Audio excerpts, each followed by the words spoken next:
Welcome to the Afghanistan Project Podcast. I am your host, Beth Bailey, and I'm here today with Noori, who is an ANASOC Joint Terminal Attack Controller at JTAC. And for those who don't know, ANASOC is Afghan National Army Special Operations Command, and Noori was in the counterterrorism unit. So he's got some really incredible experiences that we're going to talk about today. I'm so glad to have you here, Noori. Thanks for joining me. Thank you so much, Belly. I'm very happy to be on your podcast. I was in Afghanistan Army in ANASOC and Special Forces Counterterrorism Unit member. Yeah, I'm so excited to hear about that today. I think that your experiences are probably really incredible, and I'm, like I said, thrilled to get into it. So first of all, what made you want to join the Afghan National Army, and when did you start that process? So when I was in school, I decided what I have to do for my country. Yeah, so Belly, I was in school, I didn't know what to do, what not. I went to the university for the board exam. I passed all the, you have to, after school, you have to like do a test so you can get to the university through the government help. And then when I was there, I had no money to continue my education, and then I had nothing to do. And even the field I was studying, that doesn't have, that wouldn't have any good future for myself. I decided to move on and then have a good career. From there, I joined the Afghan National Army. I went to the recruiting office. It was in the eastern part of Afghanistan. From there, I was eligible to be an officer. Uh, from the hiring officer for the army, they sent me as a soldier. They gave me the form of soldier. And then I didn't know there are like NCOs, there are officers. I was eligible to be an officer. And when I went to recruiting base, it was in Kabul. And those officers have seen my ability and my education and then my talent. And I by the time I went to the military, I had memorized like 10,000 English words. So and I was good at grammar. I was teaching English too, here and there, just voluntarily to the kids and to the children or to the university students. And so they told me, hey, why not you join the officer rank? I said, I didn't know that. And they just sent me through, And one of the officer, he told me, if you help me with English and with the computer a little bit, then I'm gonna make you an NCO. I will give you the form so that way you can fill it. So, it will be easy for you to be an officer in the future, and you have the talent. I said, why not? Let's try. And then I was there for a couple months before my basic training start, and I helped him, not only him, a lot of more officers their English, and then computer, office package, all, and a little bit some more programming stuff. Then what happened is I went to the 1 year NCO basic course. It was in Kabul, and I was graduated from 1 year. Before my graduation, there was ANASOC selection for commandos. So I didn't know the leaders. I didn't know the commandos. The selection was just a fake selection. And what they were doing, they were doing a fake selection. They told us, you guys have to run 1 or 2 miles, and whoever gets first, we will write down their name and couple push-ups and couple pull-ups. And I was in my team, I was first. I was first, in the running and push-ups and pull-ups. I prepared myself there. So at the end of the time, they were announcing the guy's name. They were not even, in the group for running. They were like somewhere, working in the chow hall, helping the soldiers, and they were not part of the selections. I was so, I was nervous. I was not happy. So I realized that they are using the track system instead of actual selection that should be. And I was nervous. I was sitting there, and then I said to myself, I'm not gonna do anymore, whatever. If I go to Afghanistan army, I want to go. It's okay. It doesn't matter if they don't select me. It's okay. The next week, there were a lot of advisors team, like the Green Beret and the ODA advisors, like, and the Delta Force advisors, and they were there. And there was a unit that showed up. I never heard about them. And then I, like, those guys were not on TV, on television. So I was sitting behind, like, so sad. And one of the Delta Force, I think, advisor, he used to be a Delta Force advisor, he looked up at me and he said, "Hey, you, what happened to you?" I said, "Oh, because I don't know anyone. You guys are selecting different guys, you guys are not selecting because of the talent." He said, "Who told you that?" I said, "Because I was in selection for commandos. They didn't choose me. I was a good runner. I did a lot of good push-ups. I did a lot of, pull-ups. So I'm nervous right now." He told me, "That is totally different. Now you are in a Special Force SMU unit, Special Mission Unit. So we are so secret. So we're gonna hire you for that." I said, "Oh yeah, let's do it." And then they bring me in the selection, process. It was like 7 to 8 months running. There were like 400 guys from NCOs. So most of them got failed in running. And then I was here like in top 10. I arrived on the time, and we did some 30 push-ups and then some 15 pull-ups. And from there, I waited for a while. There is a very high selection process for that SMU unit. I didn't know that. And they did like literacy test, they did English test a little bit, and then they did like a medical test, and they did like CIA background check, like polygraph, and they take your phone, and then they ask your relatives and everything, and they also do a rice method. That way they understand what kind of person you are. So like there was psychological questions. There were like a lot of psychological written questions. You have to do puzzles. So it was very hard to pass all those process. Like if there were like 1,000 guys only, and then they would get before pre-selections only maybe 100 guys. So they were waiting for next selection period to get the again same 200 people before pre-selection. They were doing over and over again. So we didn't know what's going on. Like it was so hard for us to manage and to understand what's going on. Like we were kept in somewhere, like we don't know. Like we were told you can't get out, you can't even talk to someone here, and if you want to go to somewhere, you gotta ask, you gotta have a security. It was totally highly security area. So I said, yeah, I'm in a good place.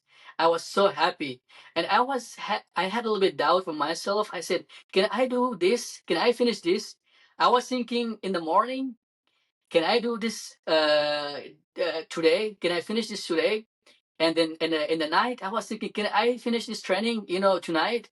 Because every morning they were bringing lists, like 2 or 3 guys were like fail. We don't know for what reason, you know. So then later, there was a pre-selection started. Pre-selection was for 4 weeks. It was too hard. It was like running and punishments, a lot of things, a lot of things. Like you would have only 3 or 4 hours sleep, and then we got a sleep deprivation for that. It was very tough. They would put us on the ice, they remove our shirt, and then just be there for hours. And if anyone says no, I can't do it, or just a little bit talk out of the training process, it was so hard to be part of that SMU unit. And hopefully, and then happily, I passed that pre-selection too. Then we were there for 3 months basic training for SMU unit. And there were a lot of same day training and a night training, day training and night training. Again, only 4 to 5 hours sleeping. In the middle of sleeping, they would come up and then wake you up, and they would tell you get out outside, and then you do some push-ups and pull-ups, and then jump on the barrack. And it was cold, you cannot just climb on the barrack, you're sliding. So there were a lot of ice too. They can cut your hands, you don't care. So they were not allowed, like we were not allowed to use any energy drinks, any caffeine, anything there. So I was good with the mentors, with the advisors for basic training there. I was like translating for them, here and there. And then they love me for that, and they like me for that. I was pretty honest with them right away. So they said, Maddie, we're gonna use you, whenever we need for translation. I said, yes, sir, I'm ready for that. So I established my, contact with all of the advisors. Those people were so friendly and very, happy people, and all of them were from special mission unit. They were some of them they were ODA, some of them they were Rangers, some of them were Delta Force, but they got retired and then they came as advisor there.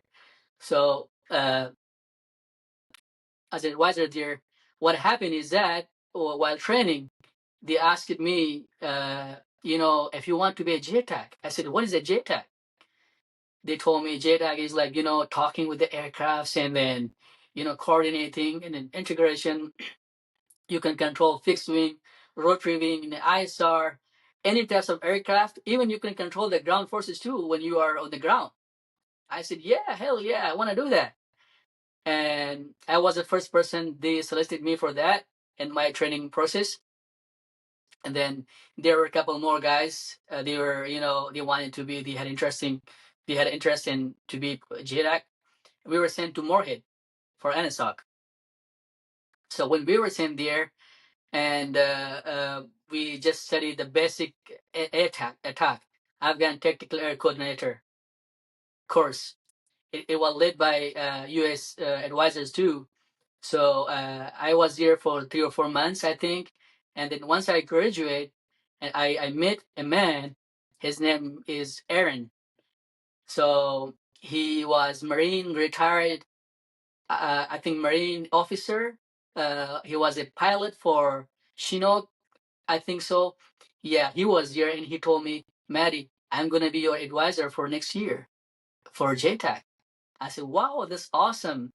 That man had taught all of Afghan ATAC and JTACs a lot of things that I use those kind of like skills that he has shown us on the battleground. It was like so helpful. He trained us pretty well. He shared all the things that he has learned as a pilot and that he had worked with the ground forces as a pilot. So he kind of like set up all the JTAC stuff, all the ATAC stuff there. He taught us map reading again, different way, land navigation, different types of GPS, using GigaIF just to connect with the ISR and to see on the ground what's going on, and then different types of radios, and then types of aircrafts, and then types of ammunition, danger close, final attack heading, setups. Kind of like we had a lot of things that we had to fill it while operation. So that man was the lead of the JTACs for SMU units, and he helped everybody. He did his best, and then still we are still in contact with each other. When I came to the United States, he made us here twice. Once before my marriage, when I got married. After when me and my wife we went somewhere, we met together. Uh, for the first time, he sent me for joint operations with the Afghan National Army, with the commandos, and with the with the advisors team, and with the police and militias. When I went there, I was so scared. I didn't use we had a lot of lab exercise. We had day and night exercise every night, every day. The problem was I never had any deployment before. It was my first time. But what I did right there, I just watched everybody and then got everybody's number, like the general's number, the company commander's number for police and for Afghan National Army, regional army, and for NDS, and for all of them. I got their contact numbers and their radio call signs and their radio frequencies, everything. When I went, the commander wanted me to be in the talk. He didn't want me to go ahead with the front line. But I didn't like that. I said, no, if I can't see anything, I don't like to, integrate or coordination that. That's like, that's your job. Stay back there and please send me forward. And he sent me forward. What I did, like, in 4 months operation, like it was a joint operation, I have controlled more than 1,200 aircraft. I mean, times aircraft. It was Mi-17, MD-530, Mi-35, There were A-29 Super Tucano and PC-12. There was C-130 we were using for ISR purpose, the C-130. And so all these, internal Afghan, the Air Force, they were using it. I control all of them like 1,200 times in 4 months period. Day and night, I was controlling. I was having my radio here, and we were having like a tough kind of ground operation there. So there were IDs, there were snipers, there were mortars, there were like, suicide bombers, and there were everything. So what I did after 1 or 2 weeks, I realized how I have to, manage myself in the environment. I should use the skills that I have learned, but meanwhile, I have to adapt new tactics. What I did that to, find out their like strongholds, their, where they're living. I would ask from every single woman they were getting out from the area, hey, a little bit talk and help them with food and talk to them and just get a little bit information. Where are they when they seen them? What kind of, the stronghold they have? They have like tunnel or they have any like wall hole, whatever. So where do you see them? And I was paying for someone to like on the ground just to give me the live information. Where are they right away? I set up a lot of sources inside through the NDS and through the militia, through the police. So they were paying me for that. I told them, if you guys pay me, we can set up sources inside. So that way it would be easy for us to move forward. Like instead of taking 1 month operation, it will be like 1 week for us. So easy. We can target them to the air, to artillery, to the mortars. So sometimes we wouldn't have sources. They would lie to us just for they would make up stories, but that wasn't the actual story. Actual location, actual number. I learned a lot of skills because operating every single day, controlling 10 to 15 to 20, 25 aircrafts and different times. It's like a lot for me. I learned everything. Like I learned the skills. I learned, how to, to find their actual locations, even if there is no any intel. What I was doing, like, I was just telling to the ground force. I was hiding somewhere with some of the security guys. I was telling them, can you a little bit move forward? And whenever you receive fire from any directions, that's the dear spot, and we have to just right away, shoot the mortar or artillery or do the, any air support to destroy the target. So that was I was doing that, and then in 4 months, I have been facing every single day ambushes, every single day, casualties, friendly forces. One time I got caught in between. So there was like my security guys with the RPG and then with the M4, and those guys were specifically for me to protect me. Where I was going to establish a position, a good height, a high building, or maybe a hilltop, or maybe closer to the enemy that I can watch them. How far are they? How many are they? Like in case if I can't get the intel from the ground sources. So what I did, we all together went together. It was a ground, an open field, farming land. We moved forward, and then those guys had like tunnels, and then bunkers, and a lot of things that they built up for years there. And we were not able to hit the target. And what I did, we were getting close, so our flanking forces got back up. They just moved back, and then we, as me and my security, and we all got trapped in between. I had to call to the aircraft, hey, can you tell to, the talk generals that we got stuck in between. We have been receiving,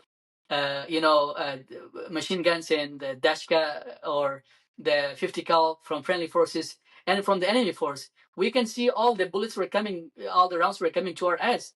And then only one of my got injured, and then it was like after 1 hour, we had to like a little bit, slow down the fighting. We had to crawl back, not only standing. We had to just only, just pull ourselves on the ground and then push ourselves back.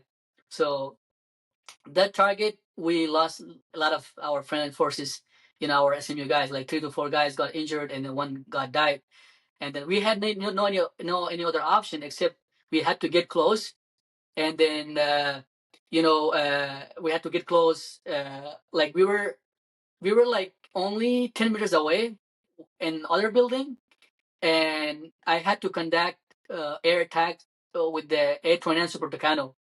I told him, hey, can you drop like 500-pound, MK2 on them? There's bunker.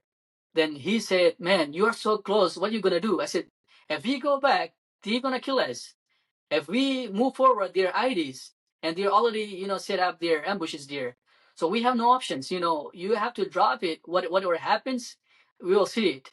So as soon as he dropped the A-29 Super Tucano dropped the MK 500, the pound bomb on them, and we were right away just crossed the street, and we entered their bunker and their tunnel, and then it was a house too. So we entered there, and there's a lot of IEDs. One of our guys in front of me, he got blew up, and then I had to remove him right away. And right away, I had to, just take a position. That way, I can clear the front houses and the tunnels open. There's the entrance for the tunnel. So I had to remove that guy, and there was other medic. He got injured too at the same time. So we cleared that area. In 4 months, we have cleared like almost 2 provinces, almost like 9 to 12 districts. Every single night operation, every single day operation. Like we were only one platoon there. From 30 to 40 guys, we left only 20 guys. Okay, but 20 of us got injured, and some of us got killed, and the Afghan National Army leaders and generals and even the government, they were relying on us. They were telling us, you guys are the same unit, you got to do this job, we don't care. The problem with us was like, we were trained for special operations, not for conventional war. But what we were telling them, hey, can you guys let us to do our type of operations? Like we can go and hit them and get out. And they say, no, you have to be with the commandos, you have to be with the National Army, with the police, and with the NDS. Those guys will not do operations. If you are not there, they will leave their positions and they will do nothing. So we have to be always, to in front line and clear for them everything. So they just put the checkpoints and just establish the security. That's it. And then, yeah, a little bit commanders were helping us too. They had the heavy weapons. Since we didn't have the heavy weapons, like, the Spitze 9 and then archery and then like big mortars. We were just trained for like special operations, not for conventional army type operations. So anyway, the company commander who was I assigned for, he was in MES. MES, he was there with the advisors team. Our team would go, one team would go in background with the US, ODA or the Delta Force would stay for 3 or 6 months in background. And then the other team would go to Jalalabad. They would control like, eastern part of Afghanistan. The other team would go to the Helmand province. Like other team would go with the, US military special forces in the Kandahar. The other team would go like Shind and Herat. So like we had one team for special, one company for special, missions, and then one company for special, operations. So there was so much going on. We were not, shown on television, so people didn't know about us, what we were doing. All the operations we were conducting, nobody knew about us. So while the operation, I have very interesting story. Like we cleared all the districts, all the 2 provinces. What happened is that all the Taliban, all the terrorists, and they got close to the central province, Kunduz, and they attacked right away to the city.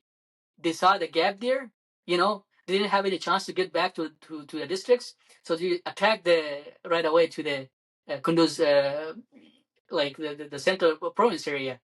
So that fall under their hand. What happened is that my time was over. My rotation time was over. We were there for 3 months. My commander asked me, "Hey, please, can you be, there for extra time?" I said, "I'm too tired, exhausted, and I have, I have nothing in my mind right now.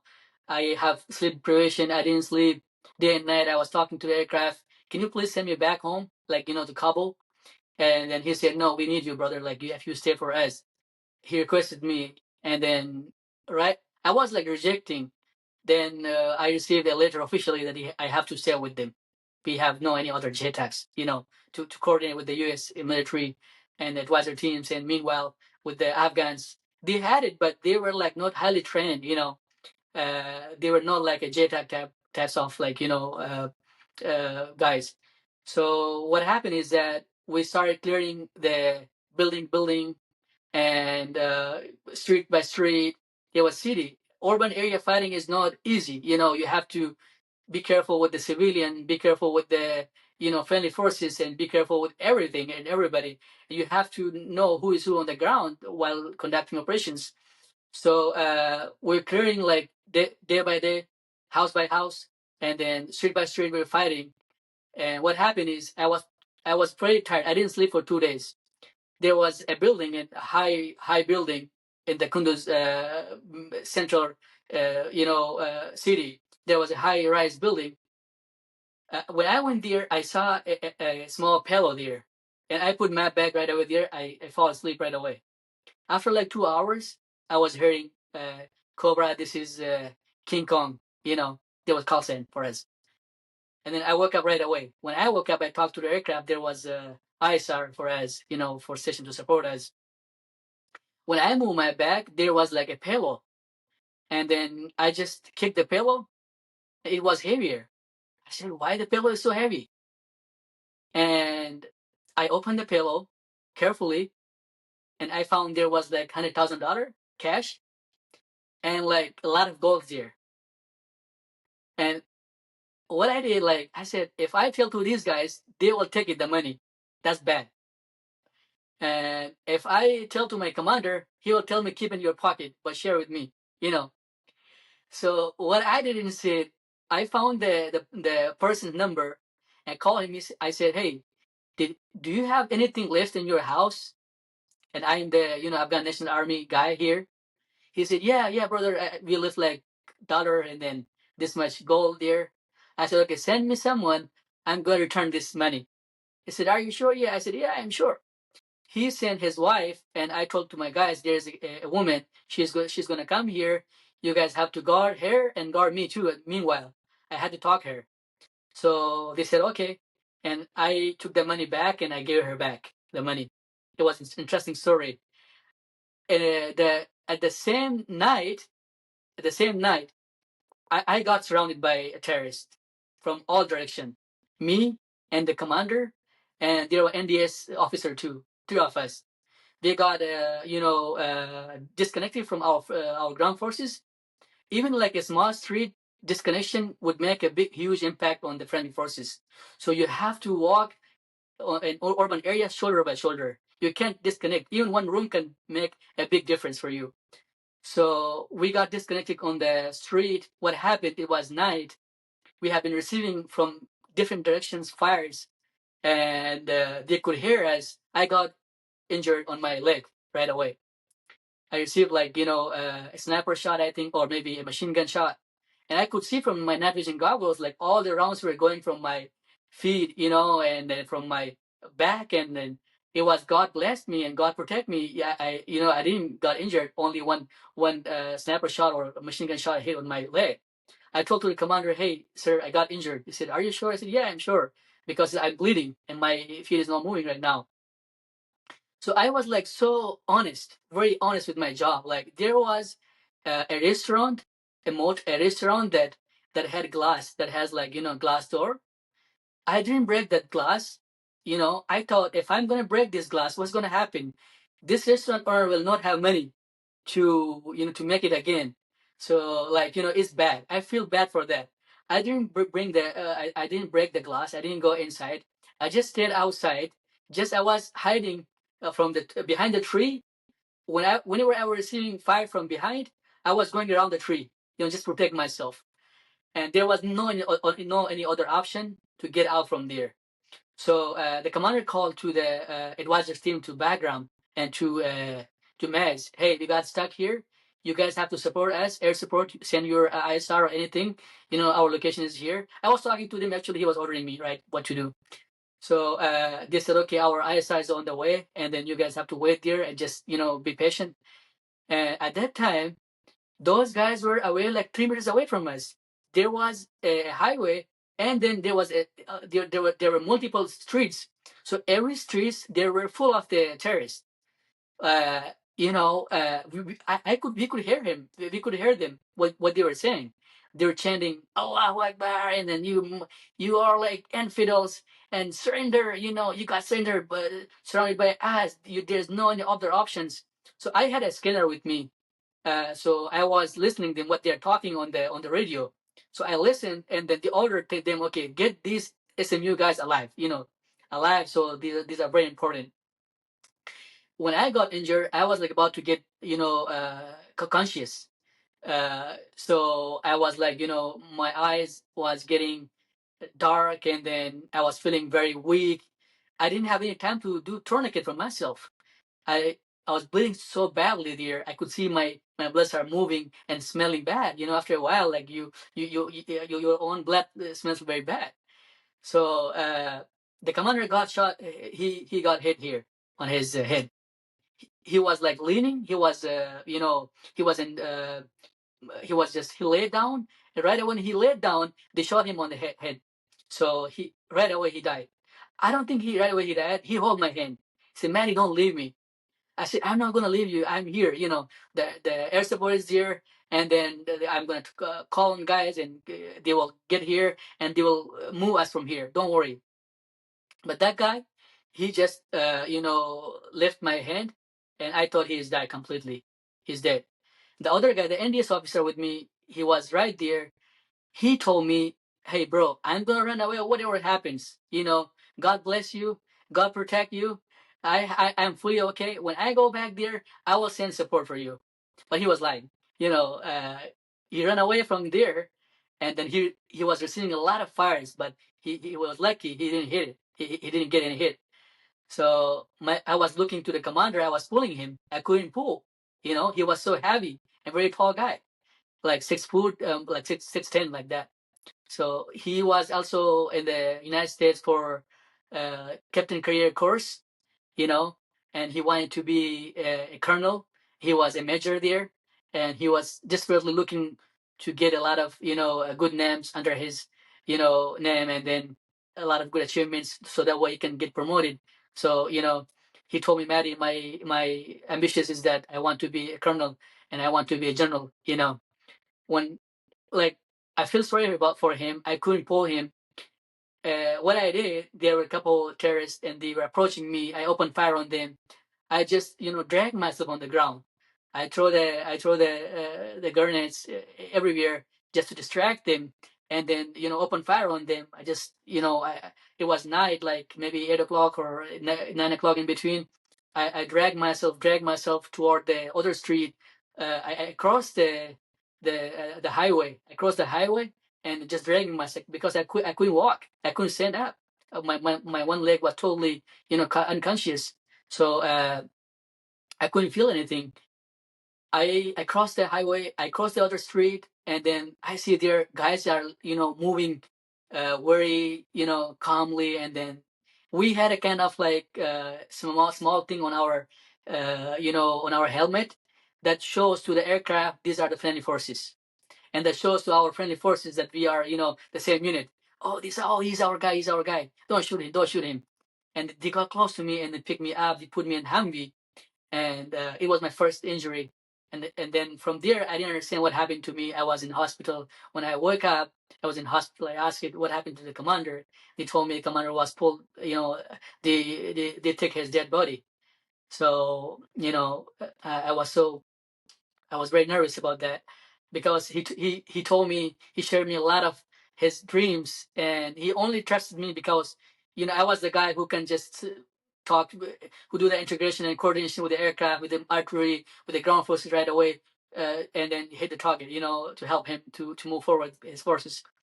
So for my second time injury, I was in the north, up north, Badakhshan, like those area province. We were sent again in an operation. There were like 700 to 800 terrorists, and we were told that you guys just take a couple villages, and then the commandos will guard the villages, and then the Afghan National Army will be there too. So at night we launched operation. So we took like a couple villages from them, and we pushed back them. And during the day, like before getting day, what happened is uh, those all the friendly forces positions they left without telling us, without informing us. They left alone us, and we were just chilling in a school there. As you know, school has big windows, and like it has big doors and big gates, so you cannot protect yourself. RPG can hit you, machine gun can hit you, grenade can hit you, and there were like 40 rooms per school. So we were there, and then we were chilling. It was night, like 3 o'clock. I heard dog barking, and I knew when we were conducting night operation, and the dog barking was informing the terrorists that we are coming for them. So I had that experience. I told to come on, hey guys, get up, and we have only 10 minutes. The scanner also says, they're talking like calmly and silently, and there's something wrong. There's not only one dog. They're like whole village, and then village dogs are barking. That's a sign of like bad news for us. If there's one dog, it means that one person, couple people are moving just toward one direction. If there are a couple dogs, it means from different directions, and they're coming toward us. And I called on the commandos, on the National Army guys, officers, and they didn't answer me and reply me on the radio. So what happened? So my general told me, hey, all the NA guys got pulled back, and just only commandos left behind in that building. They're gonna support you. Only 12 guys are there, and then you guys are your own. You have to fight. That's it. We, as you know, like as a SMU unit, we carry only small weapons, tactical weapons, not the heavy weaponry, right? We don't fight like conventional army type operations. We do like special operations, just do the fast roving or land somewhere 20 miles or 15 miles away, opposite of directions, wind directions, and then calmly walk, and then use the ISR on the target, on your checkpoint 1, checkpoint 2, checkpoint 3, till you establish the battle BP1, BP2 battle positions. You establish the sniper positions. Like there are special operations that Delta Force does, that the ODA does, the Navy SEAL does, the same operations that we were conducting every day, every night. So we were prepared for those type of operations, not for conventional army type operations. We didn't have the heavy equipment too. We had only M4, night vision goggles, lasers, and some other stuff that we can use, as a special force, tactical units, equipments, not like a conventional army type, operation equipments. So one thing I have realized among the Afghan National Army, they were using their course of action was like one of the worst course of action. They were not using the right, forces to the right position, to the right place, to the right time. So they were just thinking that if we can hit, if we can release like from the terrorist, prisons, 100 or 150 guys, and if we can get their leaders, if we can, get them out, so we can do anything what we want. That's bad, right? We have to have right time, right exercise, right equipments, right training for the right operation, for the right mission, for the right raid that we're gonna conduct. So during day we were nothing against the terrorists. Why? Because they had Humvees, they had a kind of like a lot of heavy weapons like small artillery and small mortars and small machine guns, and they had a Dashka, Russian Dashka. So what happened is that there were up to 500 to 700 guys here, and then they totally surround us. I see my friend. He was my class fellow. He was my basic training, buddy, and his name was Ibrahim from Herat province. And that, like, as soon as I heard the closest dogs, start barking, I realized they are right away, right here, only a couple meters away. I went out and by myself established contact with the ISR, I passed information through the radio, through the satellite. Hey, we need the air support. We got surrounded. In a couple of minutes, we will have a heavy fighting right now. So they were about to send us, ISR and any types of support that can hit, that can push them back or can give us surveillance, superiority that we can see who is on the ground and from what direction we are receiving, what weapon is on, on what spot and what positions are they, right? So what happened is that we started pushing them back, but it was not easy. For one guy, there was 2 rooms. They have to take care of one room and other rooms. But we were so good at CQB, close quarter battle, nobody could win if they would enter in the room, and we just would hit like 10 guys at the right away. One guy could hit 10 of them. So they were so professional for training for that operation. We went outside a little bit. I went, and the other guy, he got out after me. I didn't realize that he had a machine gun, like I think it was like M49. Like I don't know, machine guns that that we use for just only special operations, small machines. We call M49. So M49 and then M41 machine guns, that small machine guns that we can carry for small type operations. He was behind me. He had no any other spot safe. From there, he can fire. He was just there, and I thought the terrorists surrounded me, and right now I have to just, look at back. When I look at back, it was him. He said, "What are you doing here?" He told me, "Man, I didn't have any other spot. That's why I was on right behind you." I told him, "Hey, can you just go like behind that rock and just take your position there and wait there? You're like, don't just fire because they're gonna expose your position. Once you expose your position, you are not able to, hit them. They're gonna able to hit them because they have RPG. They're gonna hit you right away." And instead of, he was like, he has to like just do some kind of drag himself on the ground. He stand up, and they were ready for that opportunity, and they hit the rocket RPG right away. And then his head came on my back right away, on my back. And I look at him. He was like, oh my god, I can't explain that. That guy, right away, I left that position. I went inside, and those guys were, they moved. There was a back, small house.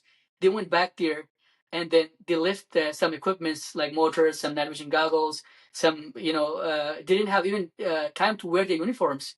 So whatever they could take, they took. And there were only a couple of guys left for me. They were my security. And they told me, "Hey, we were waiting for you. We were looking for you. Since you were not part of that team, they left. So let's go." While going, we have realized from the north side, there were like, Zia, the Zaguia, there's kind of like, they shoot the aircraft. There's a big heavy weapon. We call the Zia or Zuyak or something like bigger than 50 cal, bigger than Dashka. Have you heard that? Okay. No, I haven't heard that particular term. So on one of the Humvee, they had that one. And then on other Humvees, they had a kind of like 50 cals and Dashka. What they did, I could see them from far. Like, I could see them, they are moving. Their Humvees are moving, like 7 Humvees are moving close to me and close to our positions. And those were so like, they put extra protection, like extra, armor there. They put it. So they put a lot of sand, a lot of stones, a lot of things that way. Even if we hit any 84 or 82, so they cannot get any hit. Our guys hit those Humvees, but it didn't affect them.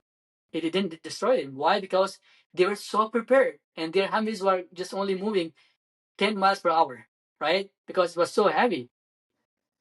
So like, what happened is we got trapped in one room, and we didn't have any other opportunity. The room had only 2 windows, one door open, and there was a small hall outside. So I went to outside small hall, and I was waiting there, and we had 3 guys injured inside, and we didn't have even time to tourniquet them, to bandage them. We were telling them, "Hey guys, you have to fill the magazine. Instead of like crying, instead of yelling, you have to support us. That way we have to just hold them. Otherwise, like those guys are like, getting inside. They will get inside right away if you just, don't hold our position. If you guys are, if us one of us delayed, loading the magazine. And then those guys eventually understand that we have no any other option except fighting. Outside they are chanting Allah Akbar, you infidel, you guys have to surrender right now. There's no any other way. You guys are surrounded. And then what we did, we have been fighting like a couple hours. And eventually one of my buddy, one of the suicide bomber, he got inside right away. And he blew up himself in the first yard. We were in the second yard. In the first yard, he blew up himself. And then that guy got hit right away. And then he was with me in the first operation that I was injured too. So I feel sorry for him. And then I left that second yard too. I went straight inside to the room. Like I mentioned before, there was one drawer and two windows. So we were receiving every 5 minutes 5 to 6 RPG at the same time inside of the room. And it was like God, decision. He protected us. Otherwise, like we would be killed right there. We were just waiting and breathing. We couldn't even breathe because of the the dirt, and because of the powder, gunpowder, and because of so heavy fighting. We didn't have any water. We were so thirsty. We defend from 3 a.m. morning till I think 11 o'clock. What the commander decide, what we decide, we have to dig a hole in the wall, and then we have to get out. When we were digging hole, one of our guys got hit the RPG right away. So he got killed too. I think he got injured, not got killed, but he got injured. And then we opened we dig the hole, and then we went outside. We see there a lot of terrorists, a lot of terrorists outside. What we did, we throw the smoke, we throw the smoke, and then we throw the smoke grenade, we throw like everything. So we threw all the grenades, all the smoke bombs right away. We opened fire, and then we just ran away from this. We left all the dead bodies, and then the injured guys here. What we wanted to do, we wanted to establish, a good position back there, and then hit from there. Hit them from there. So before that, before digging hole or while digging hole in the wall, what we did, we received Mi-17. Mi-17 has two rocket pods. Those are like unguided rockets. They can just shoot. Those, if you are lucky, you don't get hit. If you're not lucky, absolutely they will hit you. Because those are shooting from a direction without a guidance. They just shoot right away. They detect aim and they just shot it right. So what we did, I was talking to the aircraft. I told him, hey, can you please drop? Can you do it? He said, the elevation is so high, the mountain is so high, we cannot fly so high, we cannot do the coming down and going up. So we do our best. You guys have to protect yourself. They just drop the 48 like 24 48 rockets right away. And then so we had a little bit chance to just move out from the house and run away. While running, I feel bad for my friends. And then one of that I took out, and there was a small canal for the farming land. I dragged him to there, and I put him there. I said, hey, now you can defend yourself. We're gonna go to that house. That house is an open field, so anyone get close to us, we can hit them. So we can support you too. We are leaving you here. We can't drag you, we can't pull you, we can't pick you up because we are too tired. If we slow down ourselves, we will get injured too. So it's for our own protection, we will go back there. He was telling me, please don't leave me. I said, brother, I don't have any other option, right? So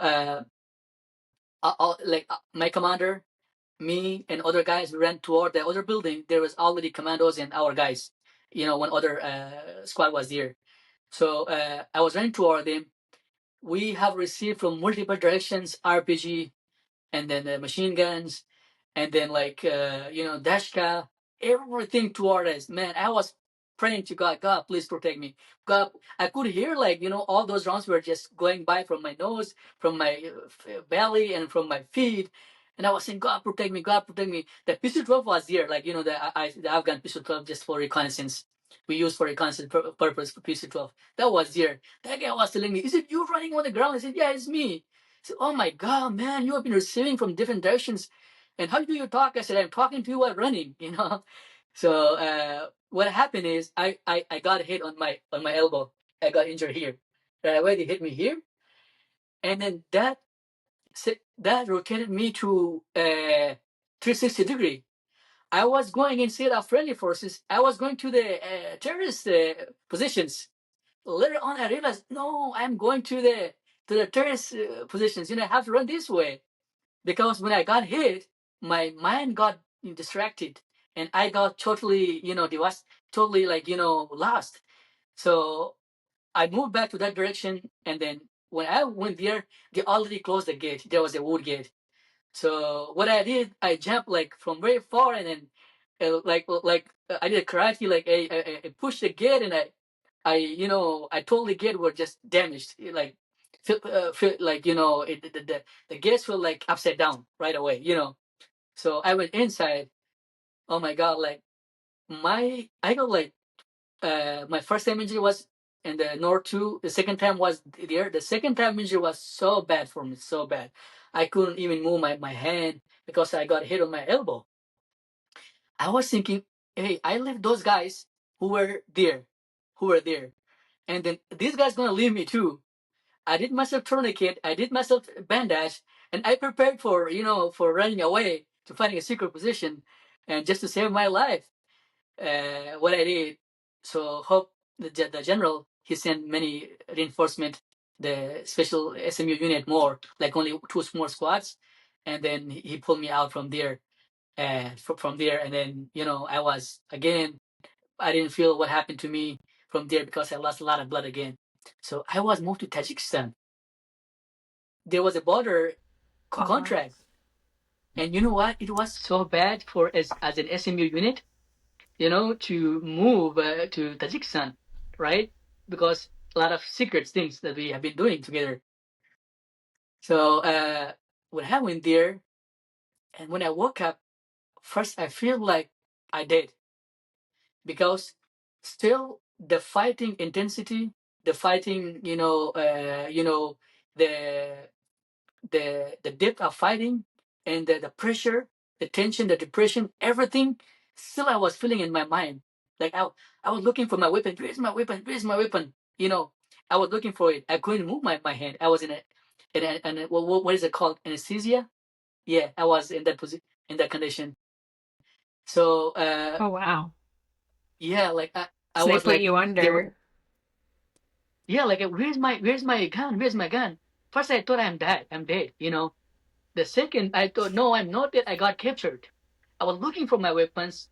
The third, I thought, oh my God, I think they tied me, and I have no any other option right now. So what I have to do, just wait and see what happens. For 10 minutes, I was silent, and I see there were nurses.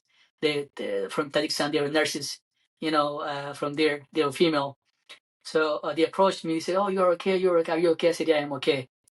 Uh, those the Tajikistani speaks. They also speak the same language as Afghan.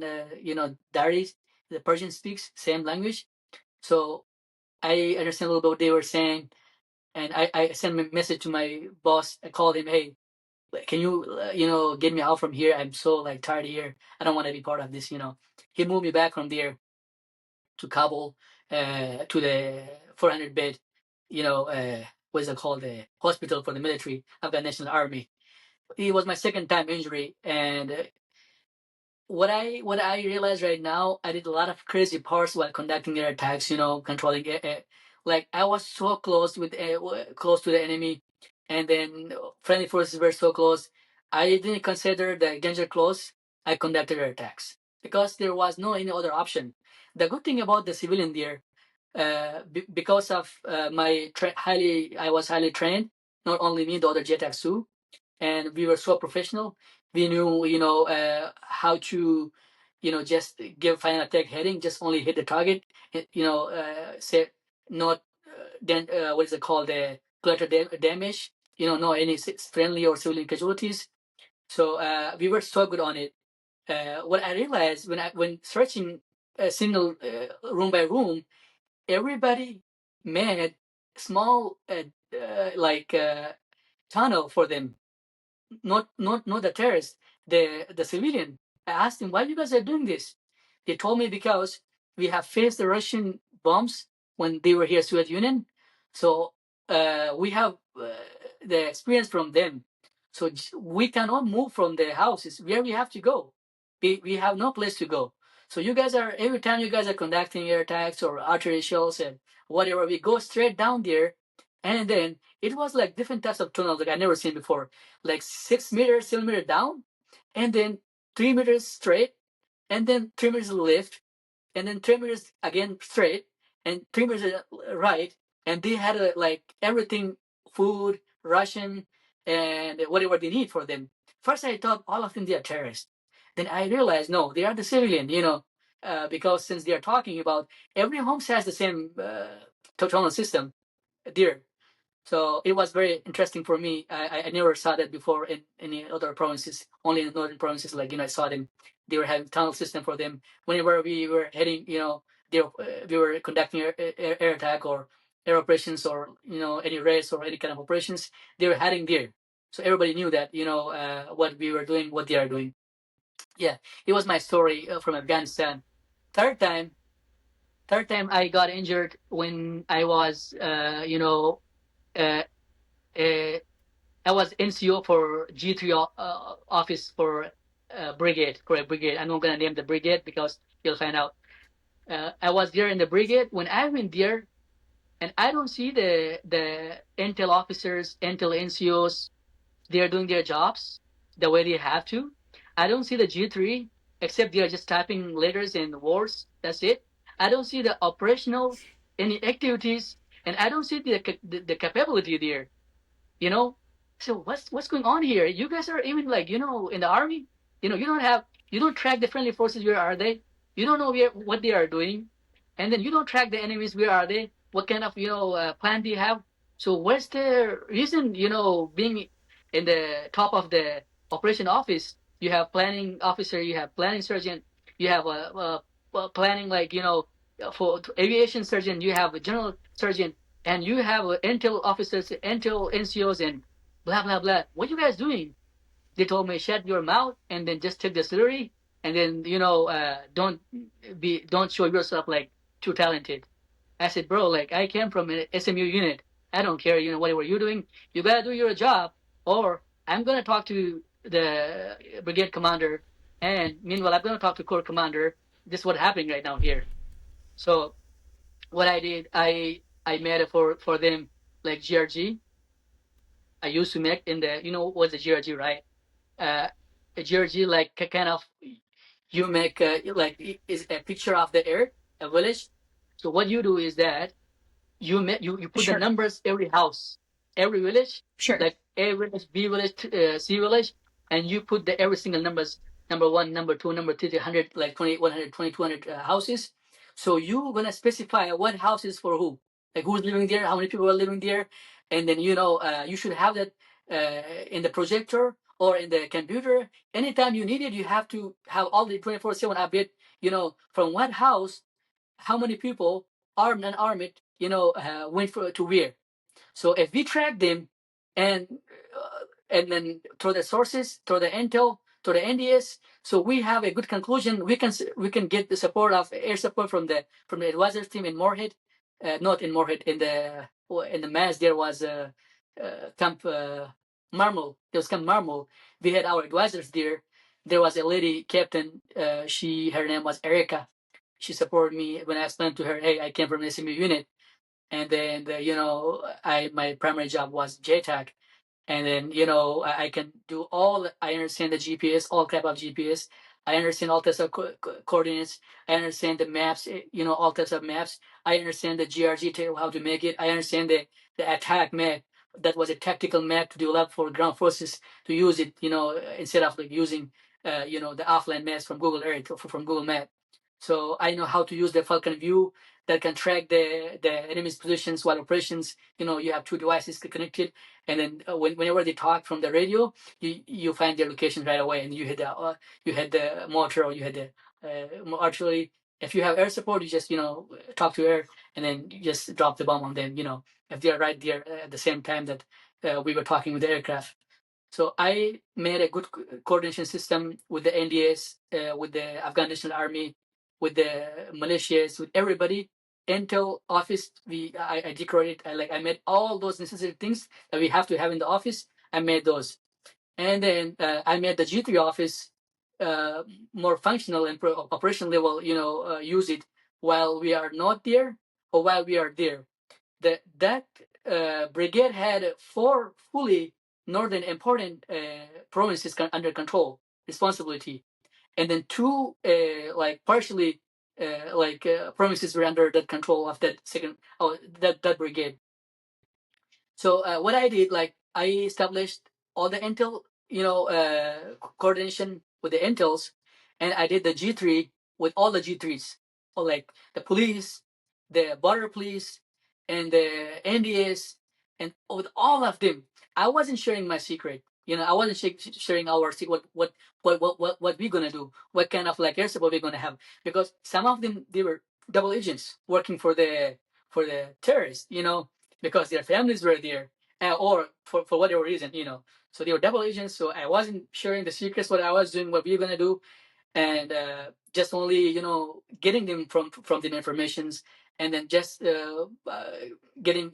We were saying, yeah, your information is correct. Uh, Once we receive the information, what we would do, like we would analyze. We analyze is this true or not. We were comparing all the informations. We had our own sources on the ground. We were paying them money, so they were providing us the informations through the Intel or through the G3 office. I was there as a general sergeant. I was promoted for the position of general sergeant for G3 because of my work and because of my talent and because what I did in the NCU with the SMU unit. And I got. I'm just gonna say one more thing there. I know it's been 45 minutes. When I went there, I was in the Saripal province in North province. I was there, and I was involved in the operation. Meanwhile, there were ISIS. ISIS, they were fighting against the Taliban. Taliban fighting against them. So I heard. I was listening Voice of America. It was radio with me. And I was listening, and then there was a very a highly respectful man from the United States. He was talking. He said, "Let them fight each other." And I said, "Oh yeah, why not? We are just involving right now ourselves. So let them fight each other, and once one become weak, we can hit the strong one, the strongest one, right?" So that was a good strategy I learned from that person. I'm not gonna name that person. So he was very. I heard him on the television. He said, "When they are fighting each other, why you're involving yourself? Let them fight each other." So I said, "Oh yeah, that's a good Well, that's tactic. brilliant. Let them fight. Yeah, let them fight, and once one Yeah. becomes weak, and then you can hit the other one." So the Taliban were so weak there. The ISIS, they had all the equipments. They had the big tunnels in Jauzian province. They had everything. So I had a lot of sources, like the intel sources that they were getting informations. Personally, I was using ISR and then PSU-12 just to find out. I received a sketch of the tunnel, what kind of sketches. So I knew where their exit are, where their entrance are. So how many exits, how many entrances. I was focusing the ISR, the thermal imagery day and night, just to see if they are getting out, hit them by artillery or hit them by any type of air support. So what happened? It was a joint effort. I'm not saying I did. I'm not gonna lie, but it was a joint effort with the NDS, with the Afghan National Army, with a lot of Afghan Special Forces and Commandos. It was a joint effort that led them to surrender 300 themselves and the families.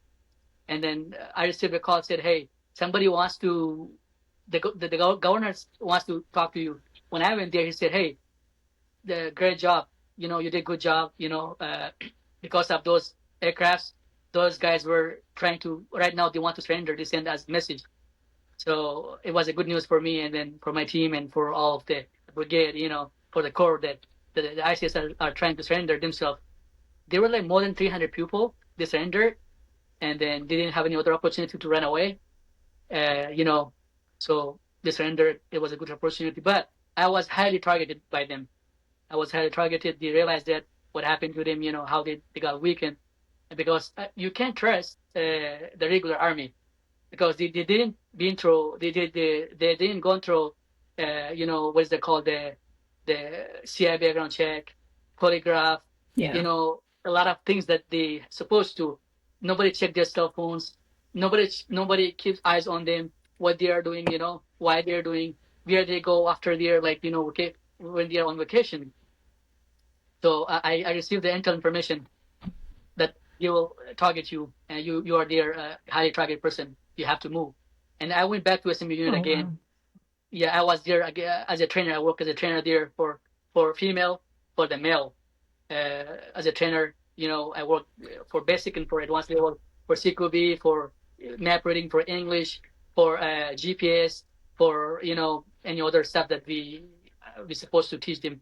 So I was there a trainer for almost 2 years, and yeah, I when I heard the news that the United States is going to pull out from Afghanistan, I thought I'm done. My life is over, and there's no any chance for me to be alive, because what I have done, a lot of information, right? As I said, those guys will get you. Like I can say, in my career from 2013 to 2021, I have controlled more than like thousands aircraft, thousand types of aircraft. Like rotary wings, fixed wings, and ISR. All of these aircraft I have controlled. So I would say in short period of time, the way I got experience and the way I learned being on the ground and learning everything every single day, and you're facing the tunnels, you're facing the ambush, you're facing the snipers, you're facing the everything in front. That was a big thing for me. So one of the man that I talked before, Aaron, and I don't want to use his last name because for privacy. Yeah. He was so generous, man. The way he trained us, the way he prepared us, the way he in 1 year he he transferred all his information, all his knowledge, all his skills to us.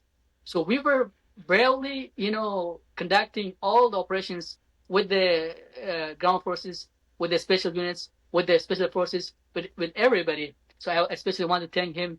And then he sent me a message, Maddie, you gotta get out and get at your family, and you don't know what happened. So I couldn't go. I couldn't go to bring my family. I didn't have any opportunity to go them and to talk to them, because everywhere the terrorists, all the provinces were under the Taliban hand. So I didn't have any opportunity to go and bring them back. I went to back to the Kabul airport there, and then the special force pulled me out, because what he wrote me a letter. He said, "Hey, this guy he was trained by me, and he got 2 times injured, but he only knows 2 times my injury. I got 3rd time injured, but that was not a big injury. It was small injury." As I did say, when I arrived to Kuwait, I was there, not a leader. I was there a volunteer, a translator. I was helping the military to establish, to use my skills that I had, in the military, and then before military, since, I am the minority back there, one of the most, the minority tribe.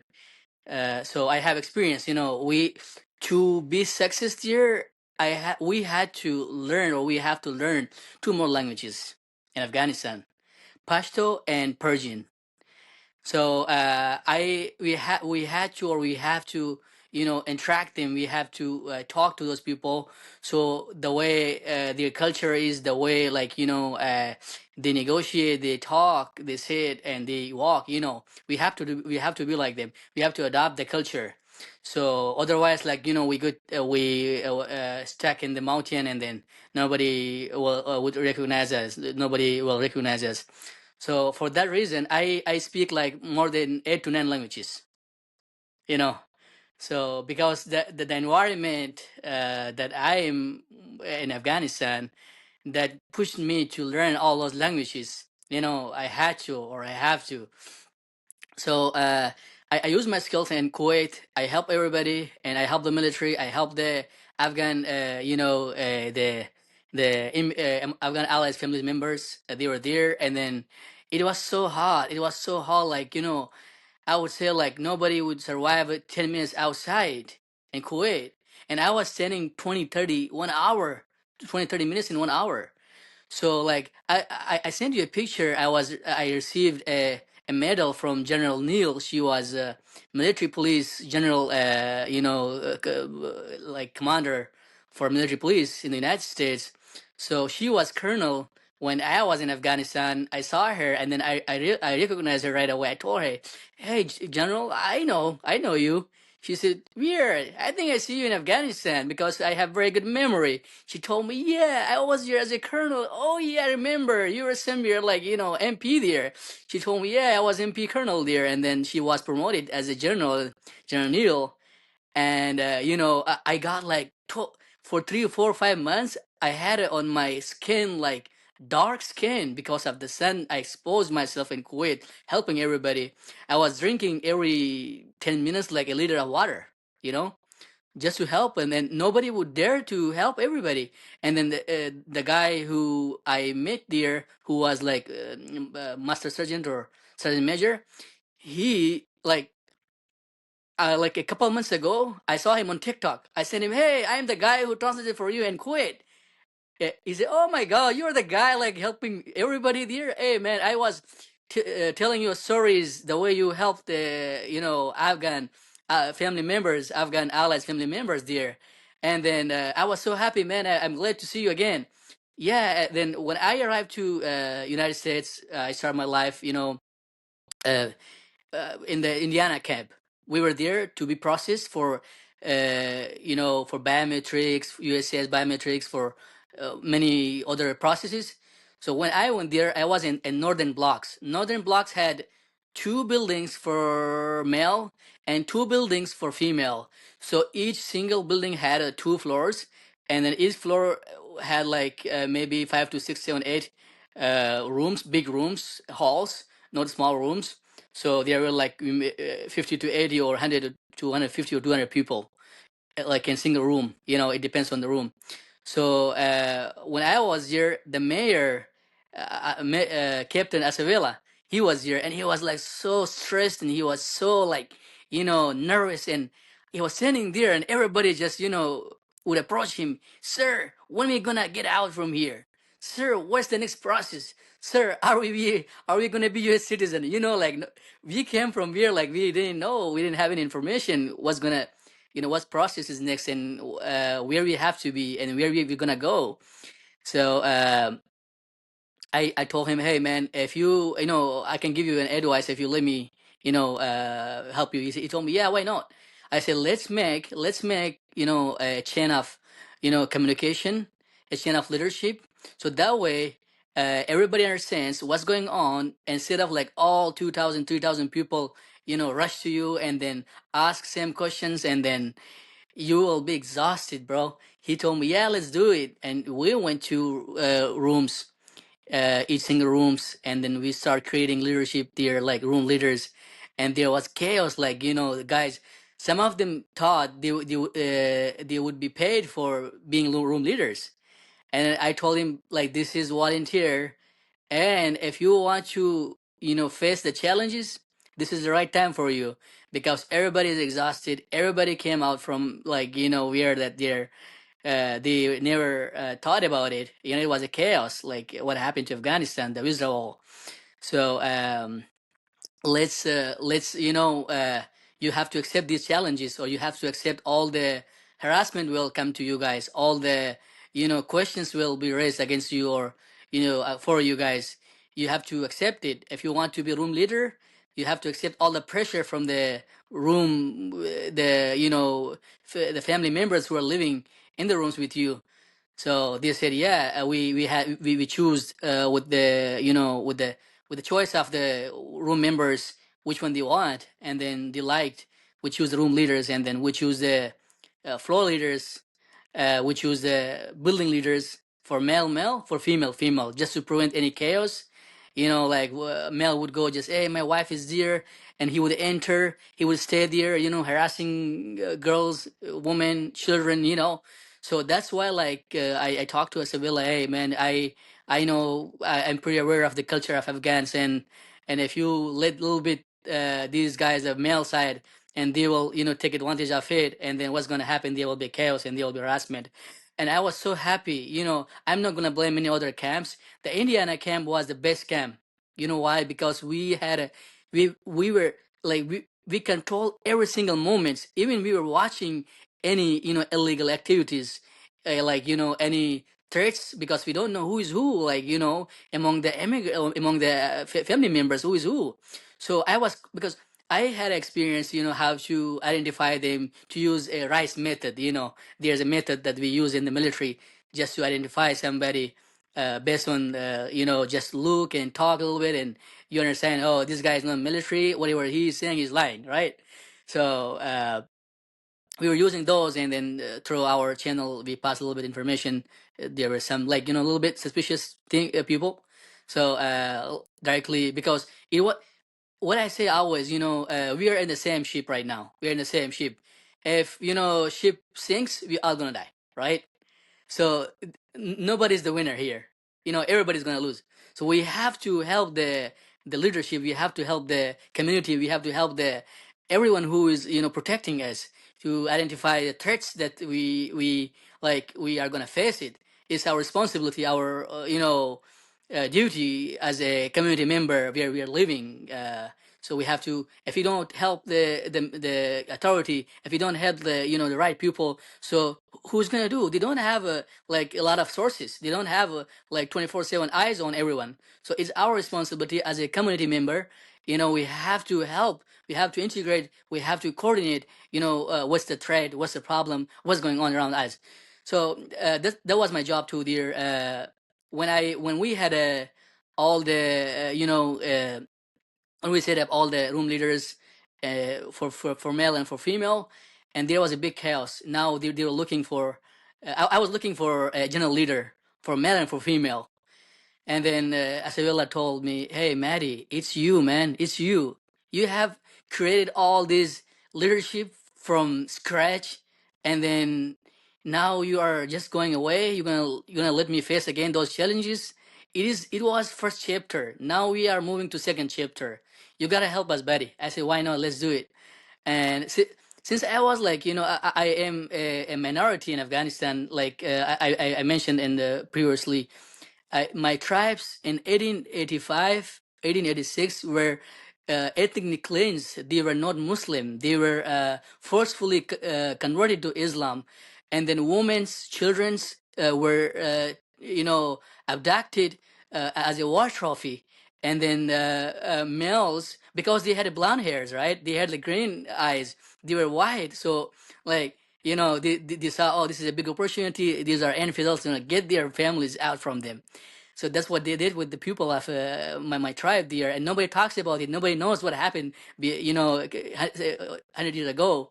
So that's why we got stuck in the mountain, just to protect in Afghanistan, protect our culture. For centuries, there was war against our tribes just to convert them to Islam.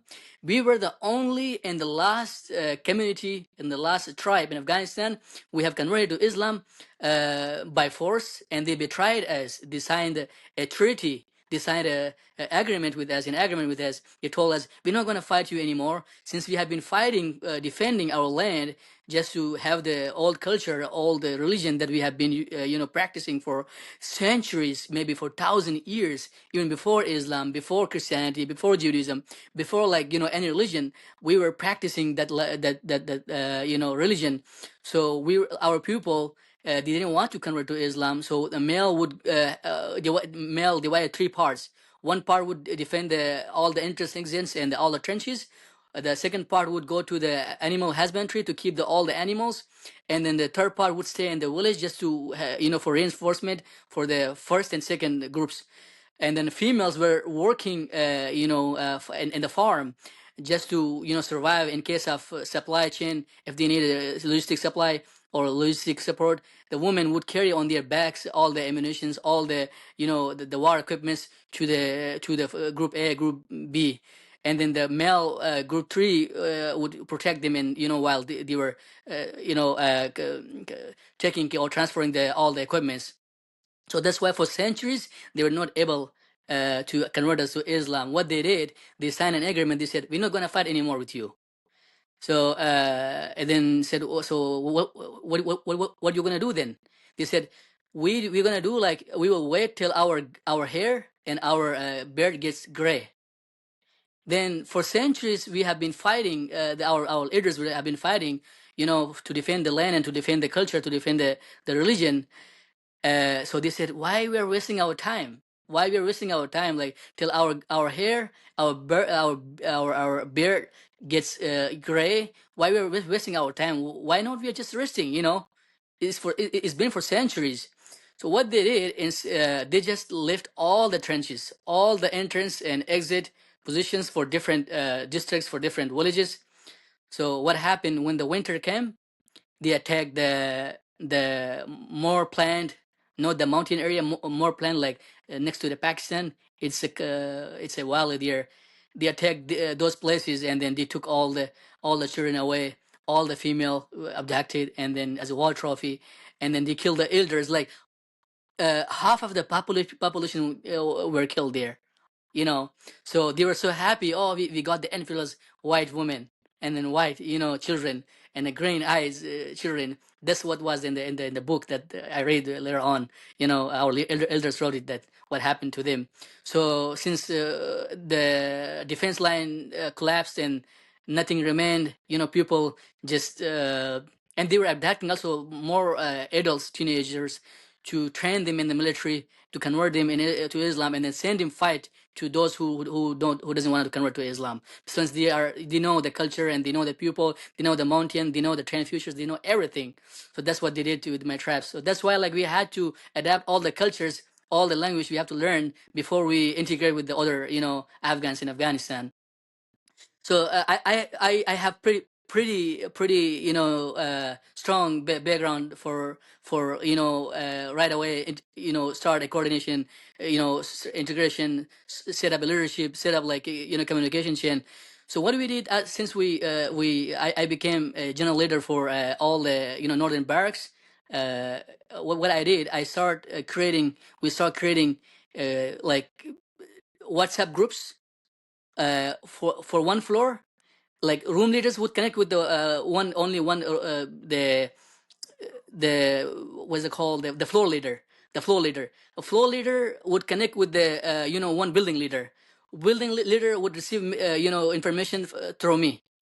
So once a week, what I was doing, like I was letting every single room leaders to talk to the mayor, just to if they have any questions, if they have any problems, directly they have to ask from them, because it's not good always to just dominate, the positions that you have, and then don't let them see the reality and the challenges what I'm facing, and then the questions that they have in their mind, they would not get the correct answer or right answer right away. So I would let them, okay, oh guys, let's go. You're gonna have this morning, afternoon, like this room, you bring this floor would bring your leaders to talk to the mayor, or to talk to with anyone who is coming from higher authorities to get information. And personally, me, I was myself, I was participating in the all meetings with the mayor and with the other southern camp. There were a lot of more family members and a lot of more like people there. So I would go there. I would also attend every single week for logistic, or for supplies, or for the baby diapers, or for example for any food or anything we want to change. Bring since these people, they don't want to eat the food that they were not aware of what they're gonna eat. Their baby doesn't like the food that that Americans eat. So what happened is I was attending their meeting every single week there, and I was raising the questions that I had from the room leaders, from the building leaders. And sometimes I would take with me female leader, general leader with me, and she was a master, like she had a master degree. And then I would just give her an opportunity to talk to her, and she was very, very shy, and then she didn't want to be in those meetings, I told her, this is America now. You can like raise your questions. You can ask questions, whatever you want to do. It's your leadership. Go ahead. I'm gonna help you. I'm gonna back you. I'm gonna support you, and the mayor is gonna support you, and all the soldiers here, they're gonna support you for whatever you're doing. So what we were doing, like we were stopping the chaos, like we were helping them to manage, how many people should go for the USCIS biometric process and for interview process and for medical checkups like COVID-19 vaccines and for regular checkups for USIs, and then for everything we were creating a system that doesn't overflow, like that, like that doesn't allow the crowd or chaos that can destroy the peace that we had there. So that was my role there, and then I have been meeting with a lot of people, a lot of high leadership I met there. It was an honor to meet again General Neil, who I met in Afghanistan, who I saw in Afghanistan, and then I met one of my advisor, who was a training advisor for SMU unit, special mission unit.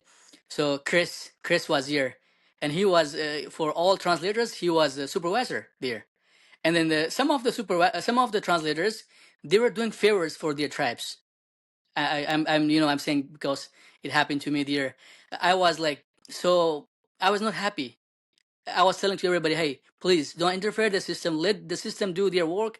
Let the soldier do their work. If you're gonna interfere, break the system, the law, the rules that we created, and it's gonna create the chaos. And everybody see there is unfair going on, and they will not listen to us too.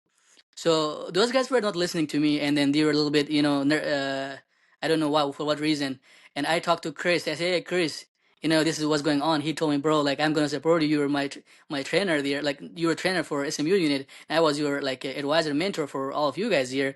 So do what you're gonna do. I'm gonna support you." And then he told to everybody, "Hey, stay away from the leadership that was what they are doing here. This is their job. Your job is just to translate." Not to twist the job that they are doing. So I got support from him. I got support from General Neil. I got support from Mayor. And then daily I was attending meetings. I was, helping, the Afghan family members. One day I was standing in the line. I was waiting for go to the process for USIS, and myself was in the list too. There were like 10 people. They show up, and they start cursing me. They start like saying bad words to me, and they start threatening me. I listened to them 10 minutes. I didn't say one word. I knew like what's gonna happen, and then they were just trying to get in the line without waiting for their terms. That their term was like next day. So I didn't say anything. I said, "Hey, brother, I'm not gonna say anything to you guys. But right now we have a system. System says these people can only go in the bus."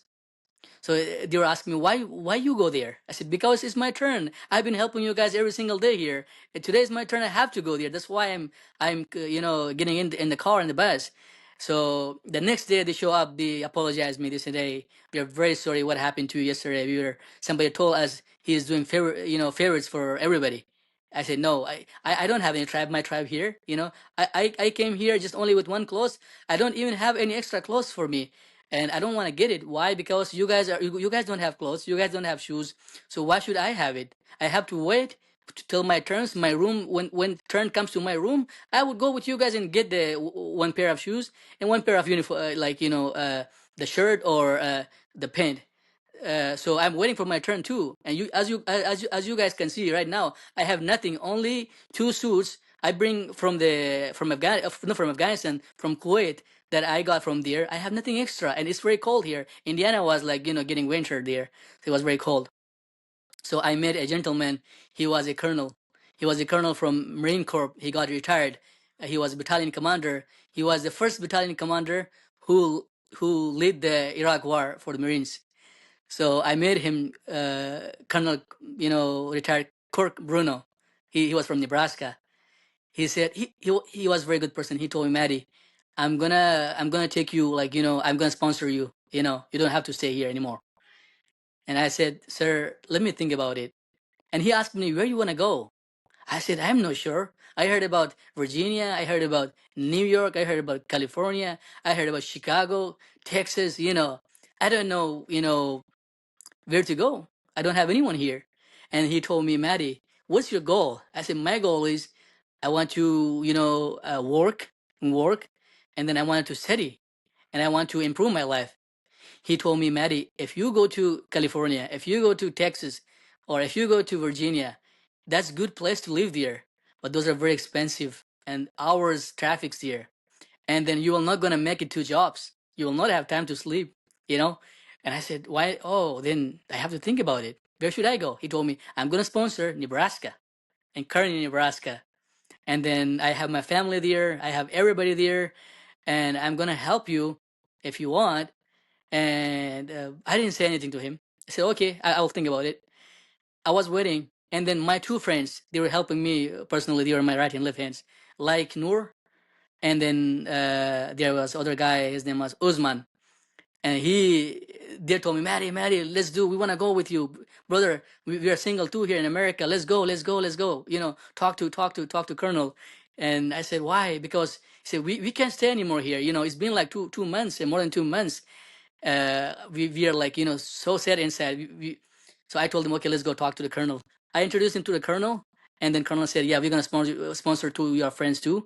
And then let's take them to to Nebraska. He paid for us for tickets, and then his family, I think Carrie, his wife, she is an HR with a big company.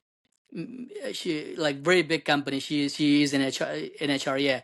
So she showed up and she hugged us, and she gave us love, and that was a very interesting moment. And we went to Nebraska. The Carrie's parents, oh my God, I call them grandpa and grandma. They're owning a lot of land back there, a lot of big land, and those are very, very good people. When I went there, Carrie parents, invited us to their house, and then they welcomed us. Even the Kirk Bruno, Colonel Kirk Bruno retired. He raised fund for us, couple $1,000, and then we appreciate for that. That was a lot for us to support ourselves and our family back in Afghanistan. What happened after that? We went to Nebraska. We took the ticket. When I was getting out, all the room leaders, all the members, family members of allies, they were there, and they were looking up at me. They were telling me, Maddie, you are getting out. You're leaving us alone here. I said, well, what I have to do, like so far I have guided you, and now you guys are almost like more than half you guys have gone, so I have to get out from here too for my future, and I can't stay here because nobody's paying me for that. I'm not asking for payment, but I'm just saying, like, it's been too much. My families are starving in Afghanistan, and my friends are starving in Afghanistan. My soldiers whom I work, they are starving in Afghanistan. They're hiding in Afghanistan. They're hiding in some different countries. At least I have to send them money for their family members just to survive the chaos, and so they can go in different countries just to work. That's my goal, and I can't stay anymore. So some of the dudes, they were telling me, they were single mostly. They were telling me, hey, when you got out, please sponsor us or find us for a job, as jobs, so we can get there too, and we want to just start work. We don't want to waste our time anymore. When I went outside, and Carrie, she was an HR for the meat packing plant. There was a meat packing plant in Nebraska, big meat packing plant. So she was in HR before, not the time that we went there, but she was in HR before for that company. She knew, all the operations hours and operations, all the money, whatever. She told me, hey, Maddie, we're gonna talk to them so they can just give you food, they can provide you room, they can provide you transport. These are very essential, primary sources for like for people like us, that, and we were not getting we were not out by through the IOM process. IOM process was like, you have to wait inside, and we have to get help. But I didn't like to getting help because I was young, and I'm still young. I didn't want to get the benefits. I didn't want to use that money that they could use for someone else. I didn't like that. I just wanted to work for myself and earn money, pay taxes. So when we went there in Nebraska, and we start sponsoring many other guys, I talked to the HR, I talked to the hiring manager. Her name was I forgot her name. It's okay. So I talked to them. I said, hey, I have a lot of guys. I know you guys need a lot of employees, and it's hard work. Nobody wants to work 10 to 12 hours every single day. It's cold. We have to wear 5 to 6, 7 clothes. It's like Siberia. It's like Alaska, that much Greenland, that much cold there. So I started sponsoring all those guys, and then they were giving me 2,000 dollar bonus for each single guys, for referring. And then I told two guys, hey guys, if you guys, set up 2 or 3 or 4 guys together, rooms, to you guys rent a house, the refer bonus I will give you back to you guys, because I've been through a lot, and I don't wanna be stingy. So you guys have family, but my condition is you guys have to get 2 or 3, like one apartment. You have to stay together. Don't stay like there were like 40 to 60 people after me, like I sponsored them through the company. Not only me, it was like the company was sponsoring them, providing for 3 months all the necessary, like food a little bit, and transport every day, and then the rooms, the mortal good rooms that they were providing to these friends. So I helped there too. I was translating for them for free, and I was doing my work. Meanwhile, I was translating for them. Meanwhile, like I was so tired. I was so tired. I couldn't even walk because my hands were frozen.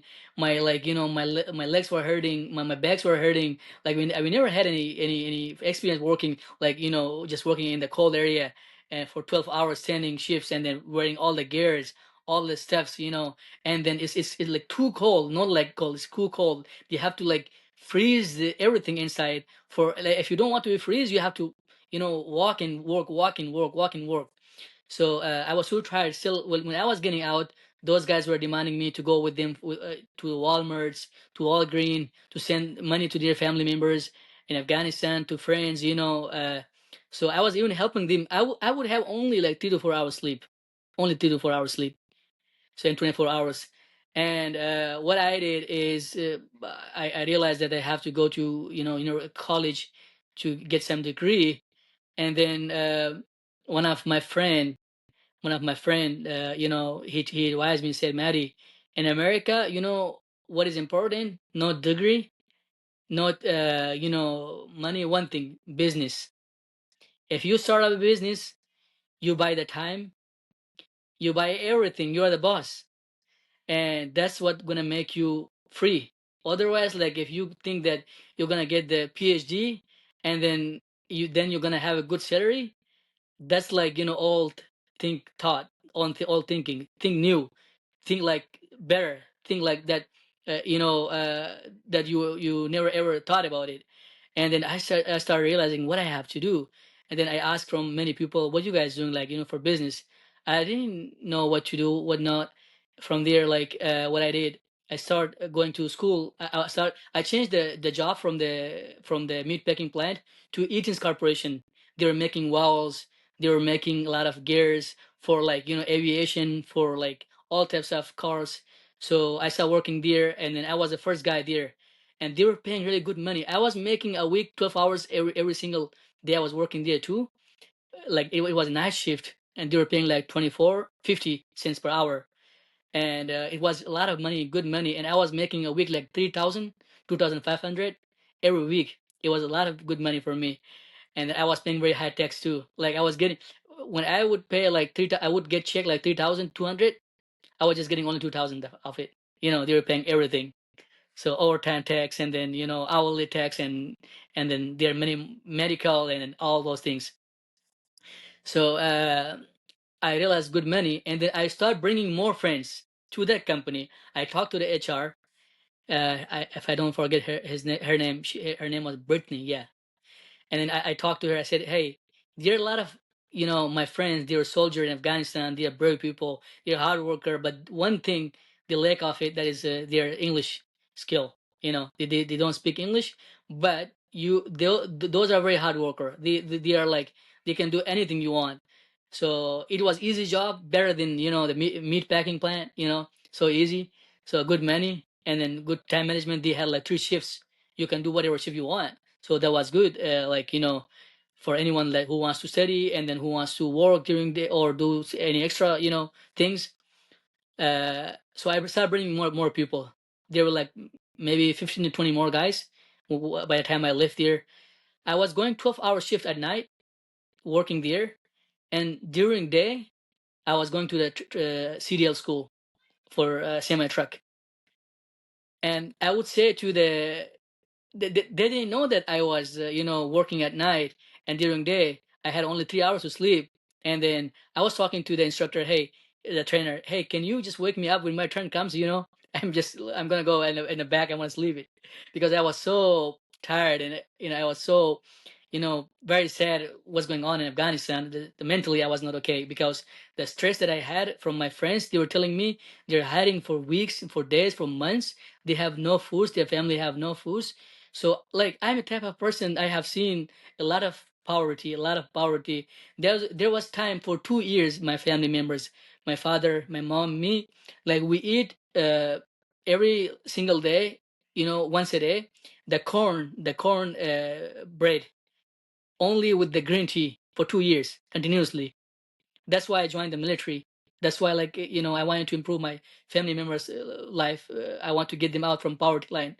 So and I wanted to my sisters and my brothers to go to the school meanwhile. And who would pay for them, as an elder brother, I feel like I have the obligation and responsibility to provide the food, education for my family. Otherwise those will be like radicalized, like if they don't have education, if they don't have like enough information, what's going on in the world, what's going to happen. Anyone can just lead them to the wrong way, right? So I didn't want to let them to be like that, for everyone. So what I did, I was working at night. During day I was driving semi truck, and I got my CDL. When I got my CDL, and then I told two guys, hey guys, if you want to join to be a truck driver, there was an app. I said, okay, if you pay to this app and you have like general questions, and you will pass 100%. So those guys did, and then they got their serials. They were way better than other people. Like there were a lot of guys, they don't speak English, but they were good. Better than them. So I advised them. They got their serials too. I started working uh, with the Grand Island Express. They have in Grand Island. They have a very big company, and they have like maybe 100 or 200, uh, kind of semi trucks. So those people, they give me like a chance to drive this the truck, and then they put me with a Marine retired, who was deployed to Afghanistan, with the NCO. So he helped me a lot. He told me how to do, what not to do, in the winter. He showed me the pre-trip planning, and he showed me a lot of, like, he showed me the military style trip planning. So meanwhile, I received a call from, so Aaron, the guy who trained us in Afghanistan for years, he he called me. He's Maddie, I'm gonna see you. Where are you? I said, I'm in Nebraska. He came there, and then me and my friend, like, we went there, and then we visit him. He paid for us to motels, and he paid for airport foods. We enjoyed watching Nebraska. The cricket, the cricket, the football, the football match, and then we enjoyed going to a lot of parties there. So I missed him. I love him. That guy, he's in my life. He's gonna be forever. If he don't replies me like in 1 or 2 days, like when I send a message, I feel like nervous. I start getting nervous. I will say, why? Because I'm so connected to him. In Afghanistan, when I was here, I need money. He sent a lot of money when I was here. Just he knew me, right? And then not only me, he helped like many other his students that they got stuck. The day that was collapsed Afghan government, right away he sent us like maybe 100,000 Afghani. He sent right away. And then what happened is everything got blocked. The Western Union got crashed, the MoneyGram got crashed, and we couldn't get the money. Then he was in Dubai. He was in Dubai. He was teaching the Arabs, nations how to integrate and coordinate, all those stuffs that he taught us in Afghanistan. So he said, hey buddy, I got some Afghan here, and I'm gonna give them money, and he's gonna come to you right away to you wherever you are, and he's gonna give you the money. And he was the main contact of, for me, for from the day I start my military, from the day, like, till now. So he knows everything, about me. I am sharing to him a lot of secret things that we have been doing together, or but by myself. I don't share with anyone but except him. So he was like, he sent as leaders, a lot of leaders that he worked with as in Afghanistan. He got injured, so he has to be evacuated from Afghanistan. So because of him, me and other friends were like, evacuated from Afghanistan, and then he was the main point of contacts. I had a lot of more friends, but they were not, in touch with me, and they were looking for me to pull me out. They were calling to everybody, but my cell phones was died. Nothing. I had only email, and I used the new phones. I throw the old one, and he told me right away, throw everything. And the day I was going to inside, I want to tell you something very big fraud. What happened to the ANASOC guys? You know how they didn't make to United States. It, like, as you know, in Afghanistan, there were two factors that collapsed the regime, that like the Republican regime, Afghan. The first thing was the corruption. The second thing was the not getting along, the leaders. They were not, like, getting on one table, not sitting together, to making a good plan for future. So what they did the same thing, corruption. The CIA and the special forces, they have advised to the ANASOC commander, hey, we're gonna send you like 60 buses for ANASOC. You gotta prepare all those lists, and you send us the list. Who are they? Only priority is only right now the ANASOC and special force guys. Let them be in the buses and get them inside. We are waiting for you. Instead of, like, they call the ANASOC guys, what they did, they put they got money from civilian, and they bring the civilian in exchange of money, instead of they provide the wrong list. And me and my one friend, he was a major. He was with me in India special force training. We went to India for kind of joint training. So he was here with me. He told me, Maddie, it feels like something going on here. I said, what? We have 60 buses. Where are they? You know, where are they? We have to find it. So we have to let all the NSO guys, they have to come here. And instead of, like, civilians getting in, they don't help the U.S. military. They don't help the 20 years war. They don't, their families are not in trade. These are ordinary people. These are the people who are on the street, man. Come on.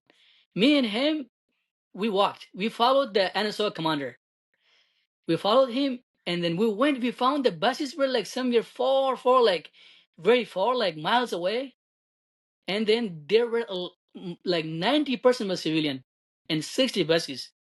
All the NSO guys who helped them, who helped the United States military, they could come to those buses.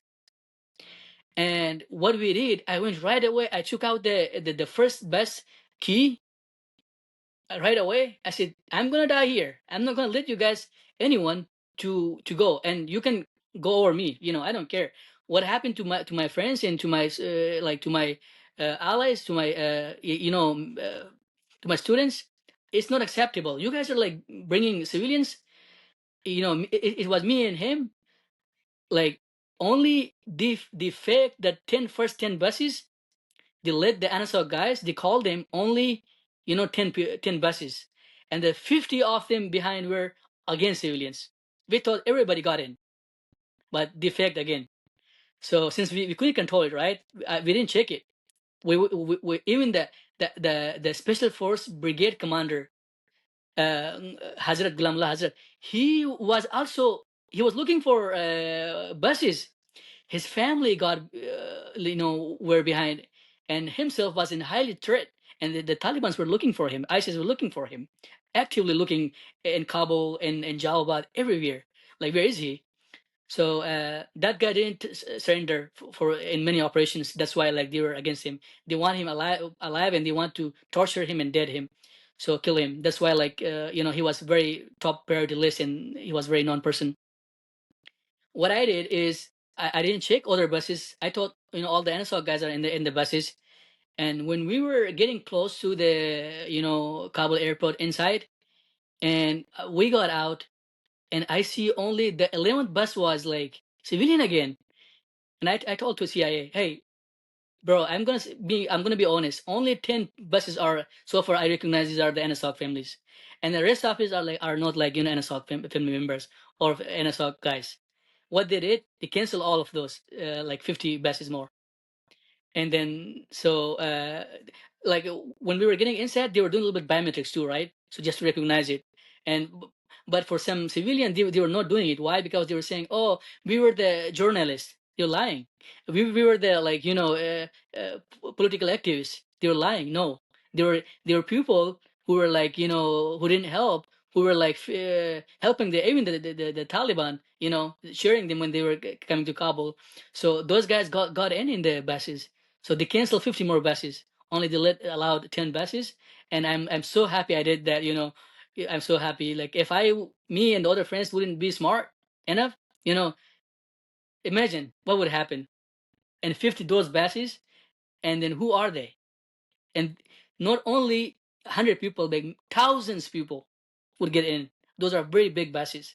Why I was motivated to Go tell you ahead. stories, everybody would tell me, hey, you have a lot of stories to tell it. Even my Aaron sir, I call him sir still again because he's my favorite person. Colonel, yeah, one more person, I met him in Nebraska. I want to take his family too, himself too. He was a veteran too, a colonel, retired colonel.